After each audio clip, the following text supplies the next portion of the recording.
My son Emilio was born January 7th, 2000.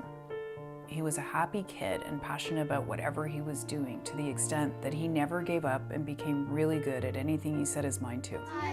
And here's Jacob. He grew up in Chelsea, Quebec with lots of friends and in a very caring and engaged community that cherishes sports and being physically active. For 18 years, Emilio has had a passion for sports and valued his ability to physically improve as he grew, becoming stronger and better at anything athletic. But above all, he has always been most passionate about basketball. He has spent most of his life on a basketball court, either as a team player, playing pickup, or if no one was around, shooting baskets and undertaking hours of drills by himself. Playing basketball gave him true joy, and he loved being on the court. But all that changed August 29th of last year. Last year, while tubing at Lake Pemichangan, Emilio was run over by a boat by a driver who was supposed to pick him up but did not see him. His leg was severely damaged and all 4 fingers on his right hand were instantly severed.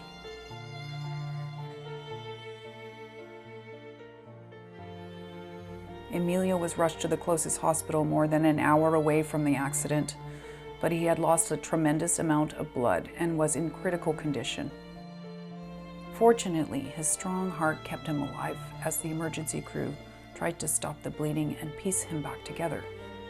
The incredible surgeons at the Ottawa Civic Hospital worked on Emilio all night and managed to keep his leg and his right thumb attached to his hand.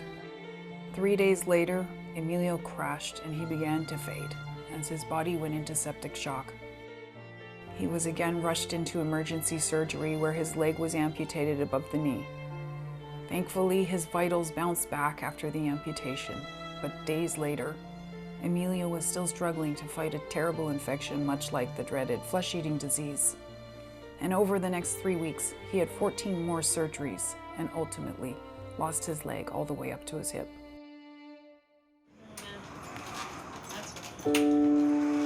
After 3 months in the hospital, Emilio is now undergoing rehabilitation at the Ottawa Rehabilitation Centre where he is progressing and getting better.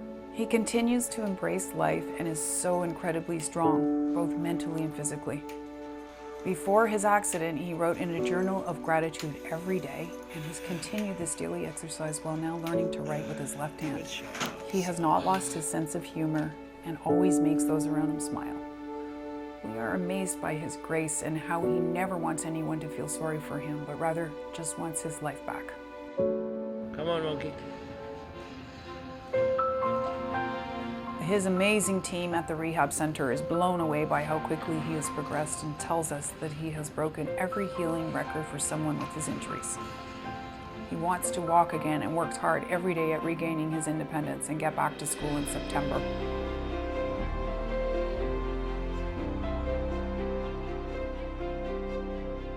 Emilio is well on his way to recovery, but he has a long way to go and a lot of healing to do. His hand and leg prosthetics are costly. Over the course of Emilio's life, his health care and prosthetic costs alone will amount to many millions of dollars. We know that we cannot provide what he needs on our own. We are asking for your help today. Offsetting some of these costs will be a huge help to give Emilio back the life that he's lost. We thank you for sharing in our journey. Your love and support mean the world to us, and we are eternally grateful. Okay, go. Oh yeah.